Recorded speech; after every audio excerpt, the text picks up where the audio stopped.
Hello and welcome once again to the Brothers Get In podcast, a show that explores how to create more prepared, more resilient, and more responsible human beings. I am Stuart, one of the Brothers Get In. And I'm Anthony, the other of the Brothers Get In. No nickname today? No nickname today. No title? Well, we can stick with Dr. Anthony Get In, because especially, and apologies to anyone if it does happen, I'm on call today, so if my phone rings, I'm going to have to dash out in a hurry. And you may call me Jedi Master Get In.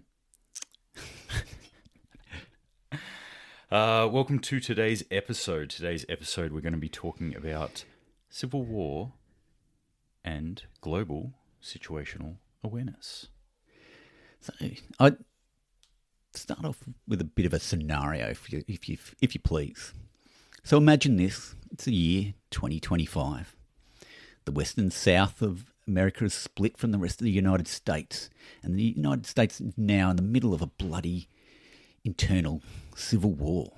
They've retracted from all other operations and world peacekeeping tasks and are busy on their own home affairs, trying to nut it out or fight it out to figure out who's going to be in charge.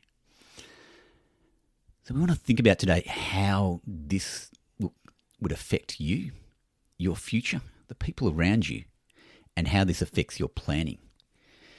Granted, the United States is a pretty big world player at the moment, amongst a few others, and how that had changed the landscape would be absolutely dramatic. So this scenario really, there's a movie out called Civil War at the moment. We've both watched it, and it kind of brought about a whole heap of different ideas when we were both talking about it. So we wanted to explore that. What would actually happen if the US was to plunge into some sort of civil war, and or probably more importantly for everyone, what would actually happen if the US really pulled back from their global affairs? So the projection of US power is one of the key elements that creates the world that we have today. And I first had this explained to me by, or heard it, I should say, by Peter Zeihan. And you can agree or disagree with what he has to say, but I think this particular point is one of his better points, that the interconnected nature of the world that we have, the global nature of the world, where we can have apples that are grown in South America, shipped to China to be washed and cleaned, and then shipped to Australia for us to consume. And that makes financial sense to do it that way rather than do it all within Australia. The reason that we can ship things around the world with such ease is a projection of security. So it's not saying that there is worldwide security, that we can ship things, that we can move stuff easily, that it's constantly there, but the threat is there. So for, in that case, I guess piracy of apples, apple pirates, your apple pirates out there aren't going to go out stealing apples just in case there's a US carrier group floating through the ocean there. As opposed from the orange pirates who just don't give a shit. Yeah.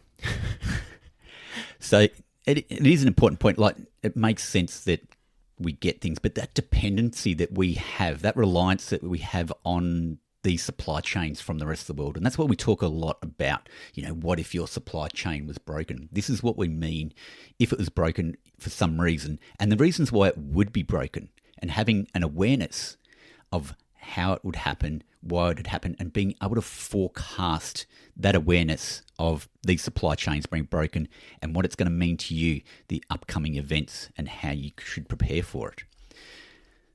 So on courses that I teach, one of the things I try and tell people is to, I'm teaching predominantly Australian or other, like Five Eyes nations, Canadians, Americans, that sort of stuff. We have a lot of security systems, or I call them safety nets, in our society that we often don't think about. It's just part of the background noise. So we can operate in certain ways in our countries and in other developed countries, and if we're traveling around, we can expect that there will be certain levels of safety, that certain things will be or will not be there. And when I'm teaching these courses, I'm saying, hey, you might be traveling to a place where we can't expect that sort of stuff. You can't just assume that police will be on every corner or every other corner and preventing crime. We can't assume certain things that we can easily assume within Australia.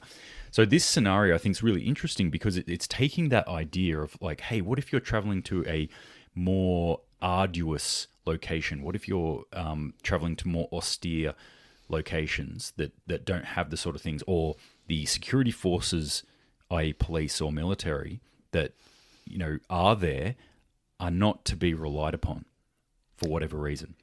Now, we take that idea of, instead of traveling to an arduous location, what if the world as a whole was the arduous location, or that arduous location list, I guess, was much more spread out.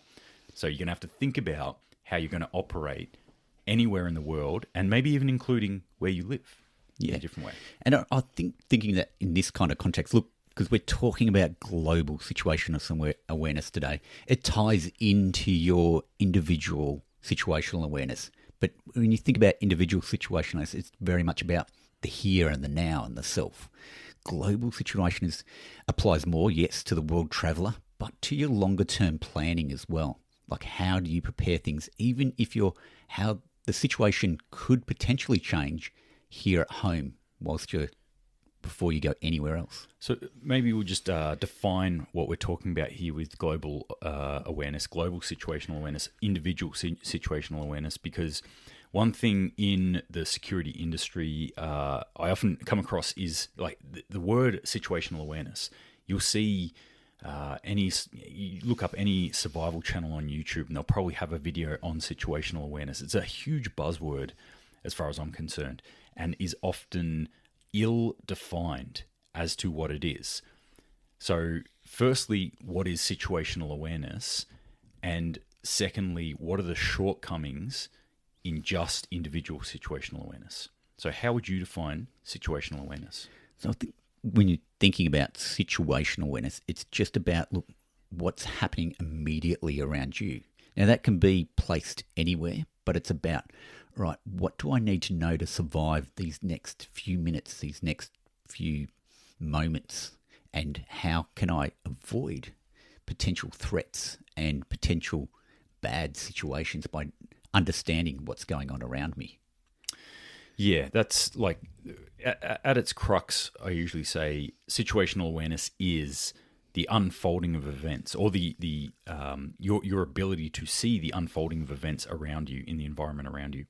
So it's picking up on the elements around you, what's actually happening, what are you seeing in physical structures, in the place, in the terrain, in the weather, I guess, and then the human being activity as well, and how that is unfolding and changing. And so it's about reading the environment, and that includes people. A lot of time we do focus on bad people when we're talking about this, but how to read them, how to read what they potentially will do next.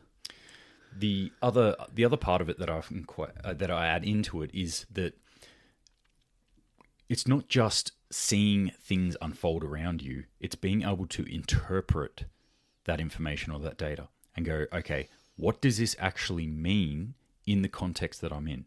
So how does this stack up against historical data or the baseline of where I am? Is this norm, or is this something that is an anomaly to the baseline? And remember, you talk about the norm, but the norm for you and your particular experiences can be quite different depending on where you are in the world. For people that haven't travelled much, Australia is such a safe place. We are so privileged to be here. Anywhere else in the world that you travel to has a huge increased potential risk, and people think quite differently. So I think you've got to calibrate your norm. So learning how to recalibrate your norm to the place or situation that you're in. And if the world changes, perhaps recalibrating your norm for Australia. Yeah, absolutely. Yeah. Now, the other part of this, as I said, we'll go on to what we define as global awareness or global situational awareness. Now, one of the things about situational awareness, and a lot of people who talk about it and teach it, is that it ends up being quite a reactive skill or practice that you're going to be doing. So you see something happening and you react to that. How do we take that from that individual space and a reactive space and make it more proactive and expand it out? So that's actually what we're talking about, or how I would define global situational awareness. Yeah. It's taking in, look, and it does have mediums of like how far out you take it. So your planning will involve, all right, what's a little bit further out my sort of personal space right now to the greater area, and then just knowing the impacts of that environment, and then understanding global effects and how that impacts people, their behaviour, and what could potentially happen next. Which in the context of the scenario that we're thinking about today, I think is important. Do I think a civil war will break out in the US in the next 12 months? Like, I don't know, maybe, probably not. Kind of irrelevant. Do I think, more importantly, do I think that the US's ability to police the world, and especially the oceans of the world, will become diminished in the next 12 months, 5 years, 10, 20 years? Yes. I think undoubtedly, if we look at the trend that is actually happening, I think there has been an erosion in the homogeny of US power. We're seeing a shift in that power now, which creates more chaos in the system. Absolutely, and we're seeing almost an alliance of some other states out there, China and Russia, are looking to sort of Iran ally together to change the face of how they operate in the world, to lift their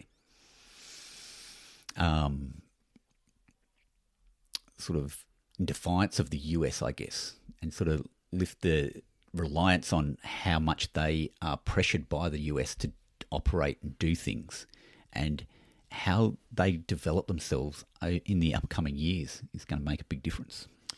The, dare I say, new axis of evil. Dun, dun, dun. Well, I mean, even if you take it like, you take away some of the more mainstream ideas of this being those countries bad, and I think that there's definitely an argument to say that some of the things that those countries are doing are bad, or their governments are doing are bad, at least. Just look at the BRICS nations. So Brazil, Russia, India, China, South Africa. They formed an alliance of sorts and are starting to rumble about certain things that they're going to do. So if you look at the collective land space and human population of those 5 nations, you're looking at a huge chunk. I would say it's the majority of the Earth is within those 5 nations there. So they have a huge amount of sway and power potentially over everything, over the economy, the world economy, over markets, over supply, over demand, everything. So they've been rumbling recently about potentially even getting their own monetary system going. And that would change a lot, because traditionally we've always relied on the US dollar as being the standard. But if that should change, how much would that change without any sort of global conflict or any sort of other changes? That alone would really change the aspect of how we see the world and how everyone else moves around the world. Yeah, so like the US, through what's known as the petrodollar, that being that all petrol products, crude oil that was pulled out of the ground, was essentially, there was an agreement that it was exchanged in US dollars. So it wouldn't matter who the country is that pulled it out. Like, we're talking about Saudi Arabia mainly here. Pull oil out of the ground and China would buy it, but the medium in which they would buy it would be US. So there was, this is a very irresolute crayon version of geopolitics here, but essentially the US dollars would have to be involved in the exchange. That was called the US petrodollar deal, and that actually in a form has now ended as of last month. That they have not renewed that deal, so that now other nations can buy petrol products in whatever currency they want. So if you think about that, how does that change the face of things? Things like US embargoes and things like that on the precedents that's built around that US dollar is now starting to fade away. Now, we won't see the effects of those changes straight away, but potentially they will. So if you're thinking future plans, like how much power does the USF, how much US dollar have, how much do your suppliers, or what dollars do you need to be prepping for in the future when you're planning, and from where are you going to get your supplies? And if you think that the dollar of whatever sort you want, so insert your nation's currency here, but dollars in Australia, dollaroos, they should be called, US dollars, pound sterling, yen, whatever you want to utilize here. If you think that is the ultimate form of worth, of money, of value, you might want to really start reconsidering that. I actually saw a really funny little meme this morning that had somebody saying it's not actually the gist of it. I can't remember how it goes. It's a shit joke. Sorry. The gist of it was basically your house has not gone up in value. Your dollars have decreased in value. That's what's actually changed here. Yeah, interesting perspective to way to look at it. I mean, so we're talking about a lot of change and a lot of things changing. Touching now on about how we're changing the view of how we see the globe. What I want to just touch on now is how do you get your information for this? Right. So, like what we just did there, where we discussed things like the petrodollar and stuff like that, that is an example of global situational awareness. That's exactly what we're trying to talk about here, is understanding that there are pieces of news, there's information out there that is going to affect your life, and it might not be something that affects it immediately, or it might be affecting by degrees, but it will change the way you have to live, operate, travel, do whatever. So you may be sitting here and going like, I'm fully aware of what the petrodollar is, Gads, all right? You don't need to explain this shit to me. I'm not a child. You may be sitting here and going, Petro what? I've never heard of this concept. And how did you come across this information, you wizard? Do you have a crystal ball? Where do you get this stuff from? One thing, like where we start with this, I'll talk about how I collect information and kind of synthesize it and things like that. But my first tip is that you need to break free of mainstream media. If MSM, that's your normal stuff, your normal newspapers, your normal TV channels, your normal radio stations, your normal websites, the big ones. Bit of pop culture. Pop culture, right. If that's where you're getting your only information from, then you are going to have a hard time at accurately predicting what's going to happen. And if I take this from a global back to a situational or an individual standpoint, this is like in the OODA loop. Now, the OODA loop is a way of making decisions very quickly. We observe, orient, decide, act. OODA. So you observe information around you. You orient your mind to that information and yourself to that information. You make a decision based on that, on now the observed information and your orientation, and then you act on that decision, and then you see how it plays out. You observe how that plays out. You orient. Again, you decide, you act, and you keep doing that. Right at the start there, if you cannot observe enough or you cannot observe the correct information, your action will be inappropriate. So if we're in a fight and I can't see the entire left-hand side of you and I'm going to act accordingly to what the other side is doing, I might not see that punch and I might not have a guard to stop that punch, as an example. So now let me expand that back out into global awareness. If I'm just looking at the talking points that are agreed upon by mainstream media that are filtered through so many different filters, but mainly what is palatable and what is okay for the majority of human beings to listen to and hear. And what sells news. And what sells, primarily. Watch the Anchorman. Yeah. Then the actions that I will take are going to be inappropriate. Because the end result is, if you don't start with the basic of how to look out, you're not going to be able to make a good decision at the end of the day. So where do we find these secret sources of information? I mean, are they in the tea leaves? Are they in the stars? I mean, it came to me in a dream. Very good. The secret source. Yeah. All right. So for starters, how I think about information when I'm collecting information is essentially I categorize it into 3 different categories, going from broad and slow moving to very finite and fast moving. So I'll explain that. The first level I would say is base sort of knowledge or foundational knowledge. Imagine I'm going to a country, okay? So pick a country. Just name a country right now. Africa. Right. I'm going to that's not a country, that's a continent. That's a continent. South Africa. I'm going to South Africa and I go, right, well, what do I need to know about South Africa? So I might go and get a Lonely Planet guide or something like that. Now, that Lonely Planet guide was written 5 years ago, or it's probably written, the person researching it was maybe researching it 7 years ago, and then it got published 5 years ago, and now I'm reading it. So a lot could have changed in that time.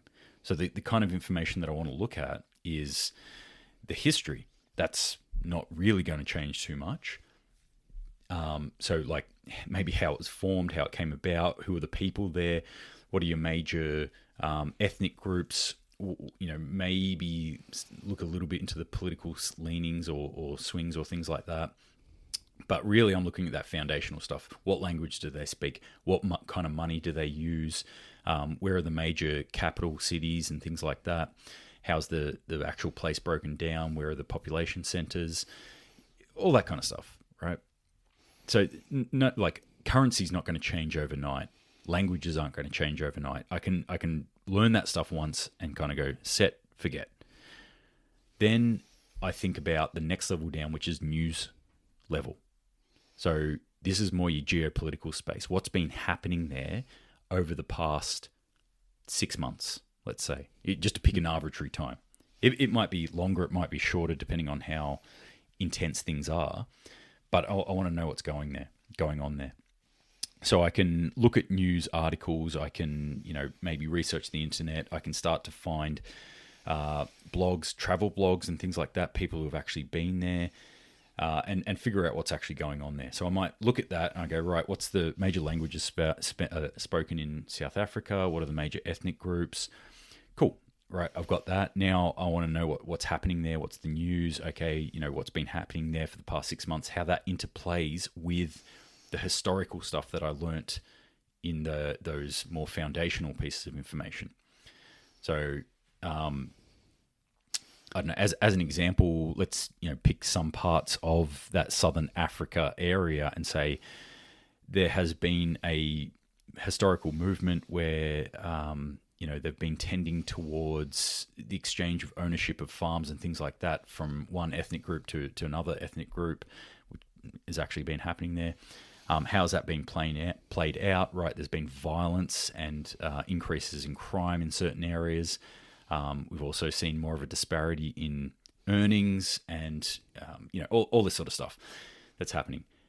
So I've learnt all that and I'm going, right, now I know what some of the threats are. Then the last level of information that I want to know is kind of more the day-to-day happenings. Like what are no-go areas to go to right now? What are traffic conditions? What are weather conditions and things like that for the time period that I'm going there, as an example. Disease. Yeah. Think about whatever disease is travelling. We've all been exposed now to global diseases such as COVID, but these individual areas will have endemic diseases that will come around from time to time and they'll spread. And you need to know what's in place if in your particular time when you're travelling there. So all those levels, the reason I was explaining those levels is that kind of dictates where I'm going to get that information from. I'm not going to get a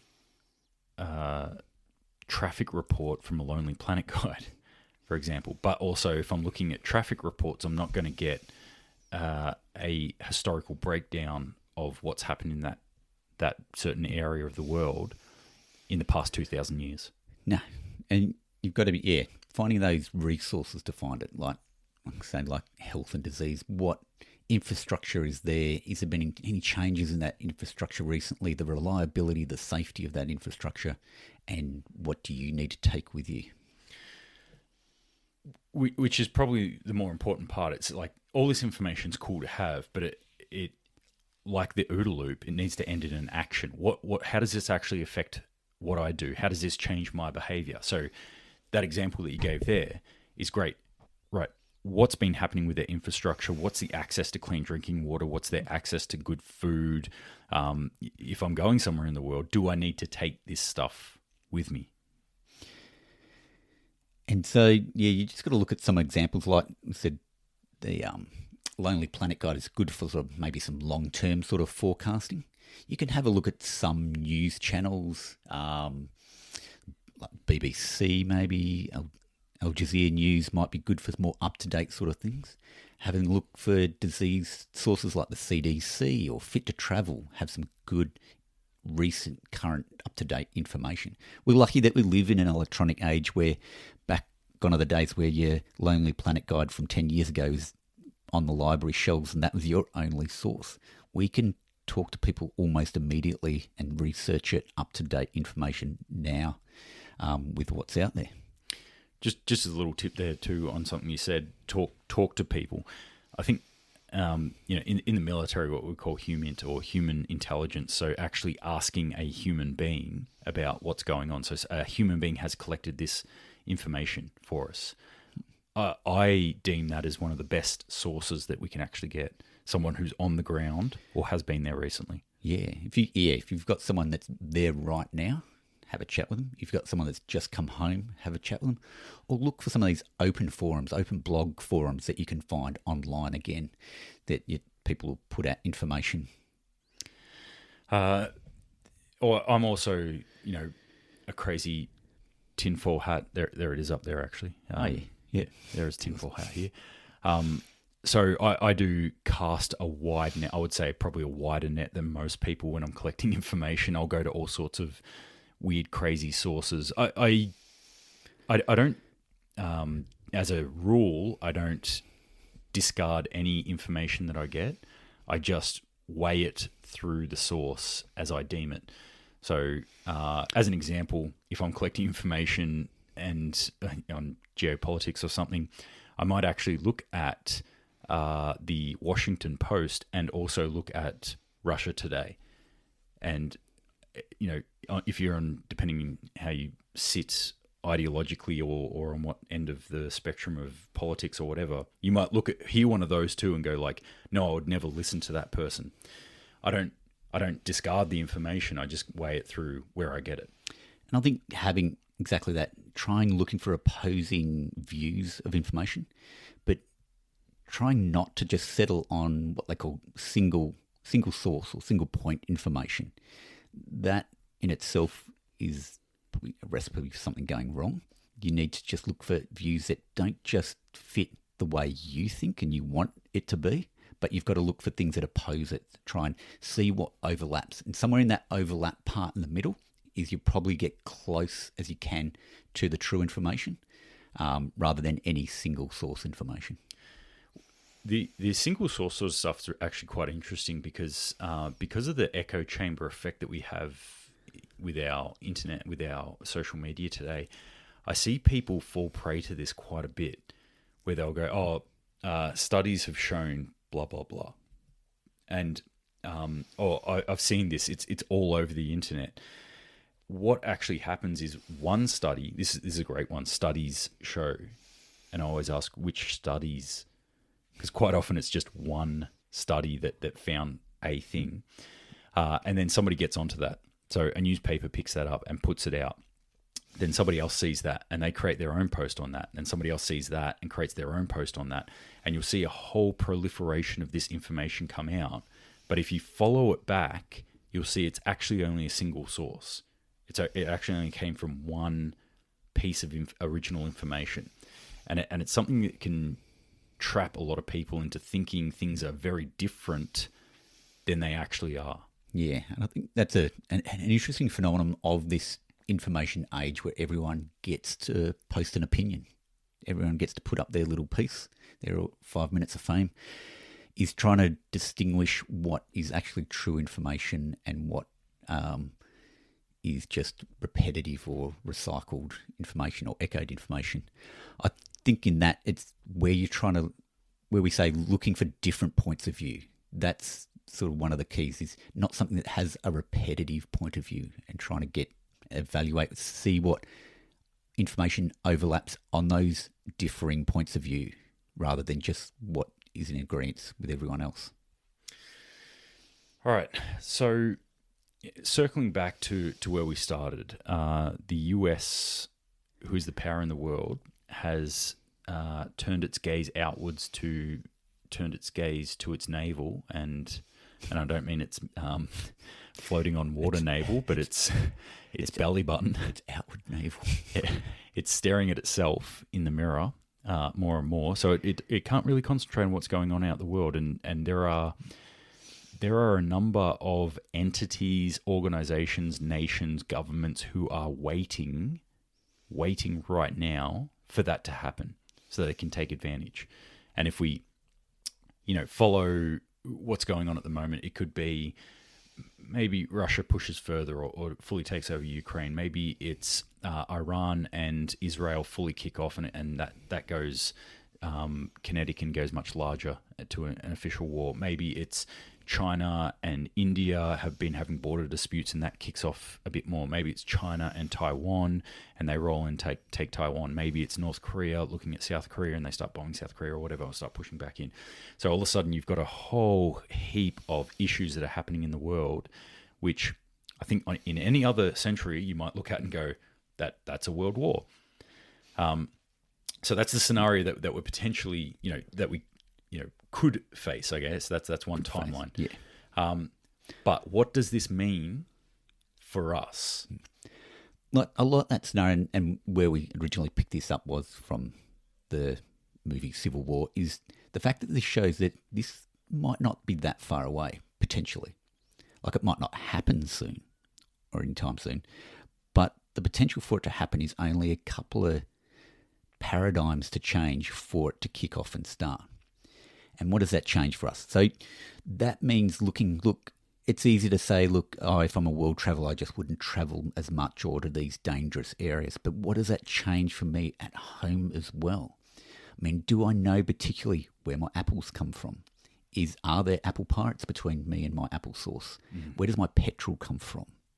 Does that all of a sudden stop because one of these entities that have been waiting going, yeah, actually, we're not going to give you any more fuel? And how does that affect that downward spiral chain effect happen? And how long would that potentially take before it reaches you in your house before the lights go out? We got a bit of a taste of this during COVID time, where there was a hiccup in global distribution networks in the movement of goods throughout the world. It wasn't anything I would say is critical. We still had access to most critical things, but we just had enough of a disruption that it was hard to get certain things. And I think there was an effect. What I often think about is the second order effects of anything that happens in any sort of emergency. You've got the effect. You've got the thing itself, the emergency itself. Then there's always the human-generated effect that comes after it, which I usually say is much worse than whatever happened in the first place. So you've got whatever happens, then you've got the effect of that, and we could see, or in my opinion at least, a disruption in getting goods out to supermarkets, which was short term, like we're talking about days, and was non-critical items, resulted in some pretty over-the-top outcomes. Even the threat of it not coming out. So even like, as you said, the second term effect, the second degree effect, doesn't necessarily happen from the item running out or going short, but the threat of it, that possibility of threatening it. Emptied shelves during COVID, emptied shelves of toilet paper and such things. That kind of effect, that downstream effect, is something to consider that will happen long before the actual effect will get to you. Yep. Yeah. So when we're starting to think about this, like what can I do if this was happening more and more often? Thinking about, like you were saying, where does my stuff come from? Where do the things that I have around me, that I'm wearing, that I'm looking at, that I'm sitting at, that I'm eating, that is keeping those things that I eat cold, where does this all come from? And very, very rarely, of all the things, if I'm looking around the room that I'm currently sitting in right now, there are very few things that come from within, I would say, 500 kilometers of where I am. Very few things. I would actually be hard pressed. I mean, obviously I bought them in a store within 500 kilometers, most of them, but very few of these things would even come from this state, let alone this country. Oh, wait, other way around. This country, let alone this state. And so, just coming back around to it, so how does this affect your planning in the future? So what would you do most? What would you think about most that you would change if you were now start to put yourself in a globally situational aware personality? So two things I'm going to split this into.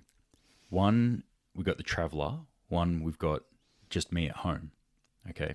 So traveling as a general, I'm just going to generalize on this.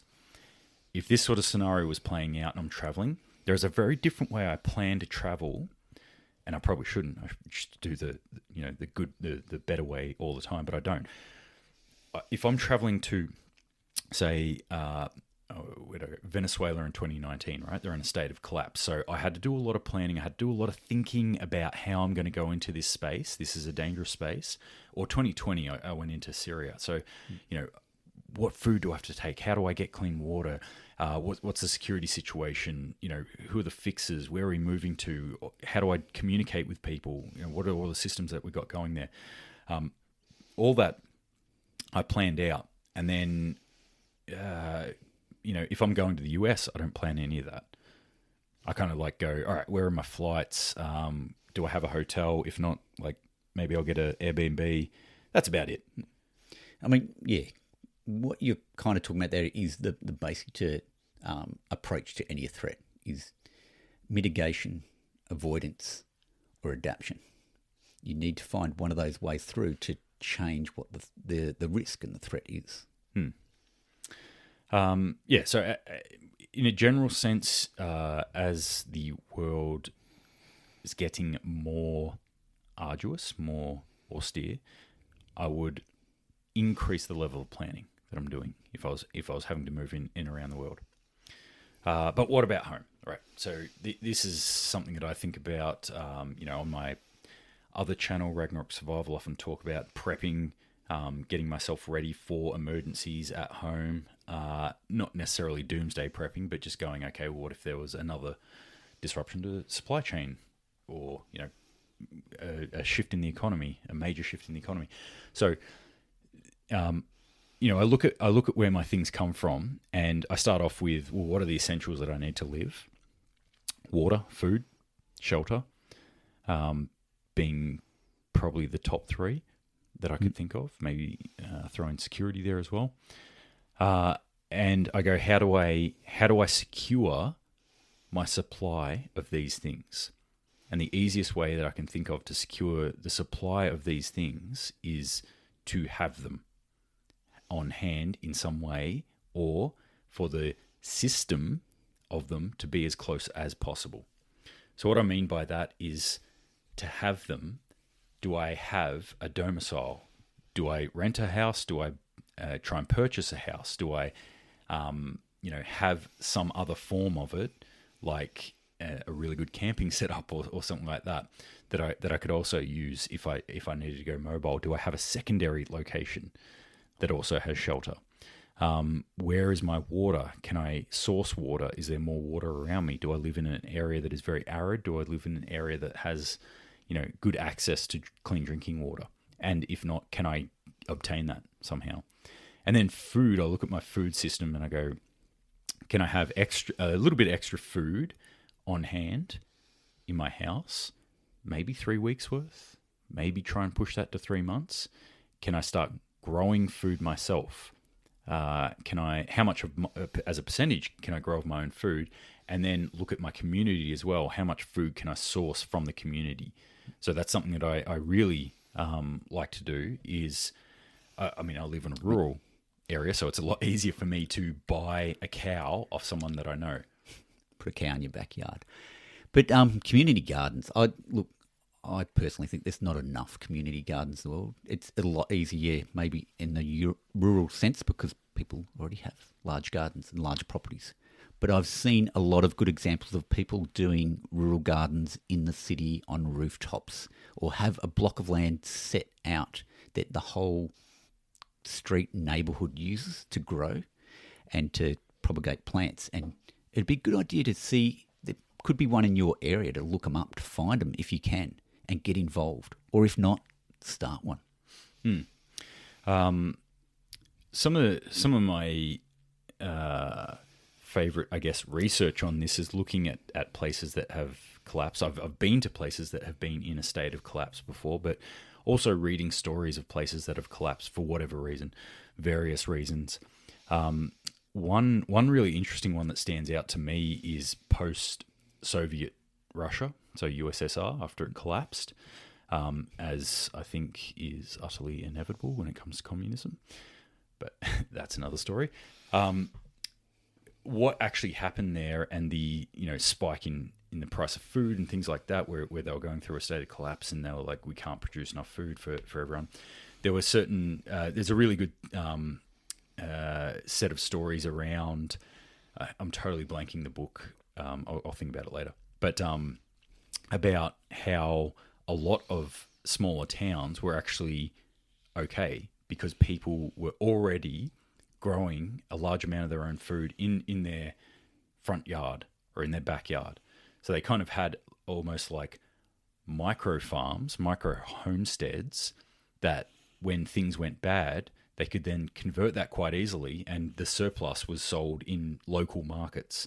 So on a local level, there were certain areas that were totally fine. It was more when you're getting to your cities, that's where you're having an issue.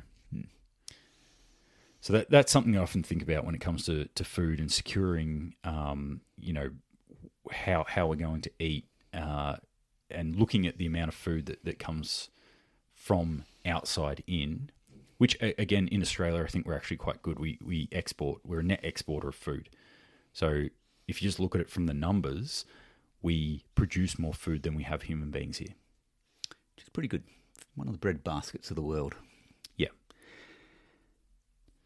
Fuel, on the other hand, not so much. No. That is something that we've almost entirely outsourced as a nation. And I'm not talking about the digging up of fossil fuels, petrol. I'm talking about even the refining of said crude products.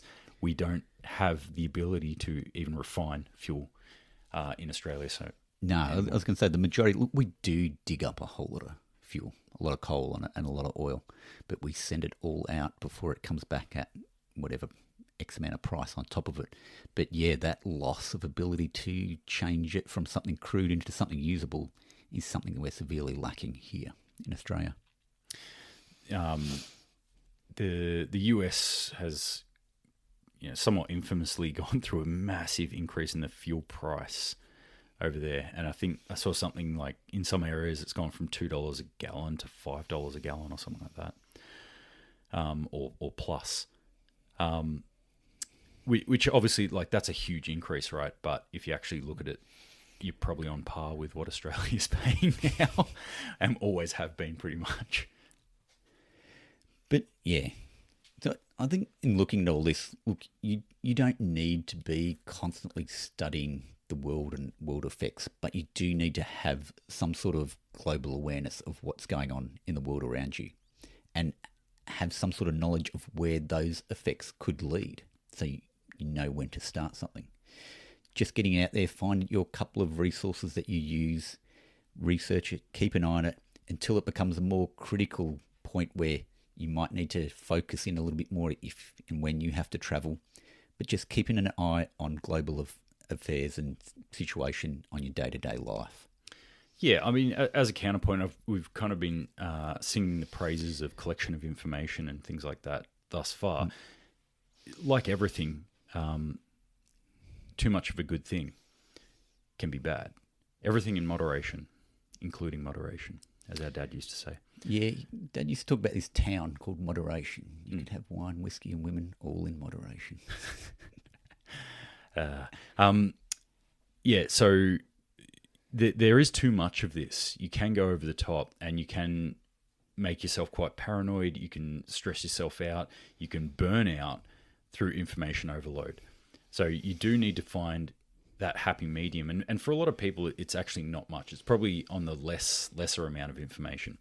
I would say keeping totally blind to what's happening in the world is or can be a recipe for disaster if you don't know what's going on. But on the other hand, trying to keep abreast of every single thing that's happening and laying a whole heap of importance on every piece of information and every piece of news that's coming out is going to burn you out. Absolutely. We've only got so much room in the human psyche. I think keeping a broad approach until that point in time where you need to start to focus it in, or there's some key indicators to start focusing in, just keep it light. Yeah. All right. So what, just to kind of bring things towards the end here, what do you think likelihood is of the US going into a state of collapse and or civil war? I think it's pretty close. Yeah? Yeah. November will be telling. Yeah, I think after that, I think that'll be that's the indicator, the red point. Yep. I was discussing this with a friend who went to the US recently, and I asked, "Are you going back?" And he said, "Yeah, I have to go back for work." And I said, "When?" And he goes, "Oh, it's probably towards the end of the year." And I said, "Oh, I might avoid November if I was you." He was worried that even after November it'd be pretty bad there, but I don't know. There's always ebbs and flows. I think November will be a real crunch time. Either a crunch time or a false wave. A false wave. Looks like a wave. Looks like a big wave. Yep. Doesn't actually hit. Nothing happens. Just It's falls not till down. after. No. Yep. Could be. Things are certainly heating up over in that part of the world. Interesting. Well, if you are listening to this and you are in the US, my advice would be to try and avoid being in and around cities too much throughout the election culmination, November. If you can, maybe take a holiday. To Australia. Come down to Australia. We'll look after you. Things are pretty relaxed down here. Yeah. Still, sort of. Ish. Yeah. Relatively. Cool. All right. Well, that's. I think that's that. If you've got any questions on anything we've been through today, global situational awareness, please feel free to shoot us an email. The point of contact will be in the show notes. But apart from that, thank you very much for listening, and good on you for listening to the end. We'll see you next time. Yeah, thanks. And a big shout out to our number one fan, Bulge. Good on you, mate. Thanks, mate. Keep the comments going.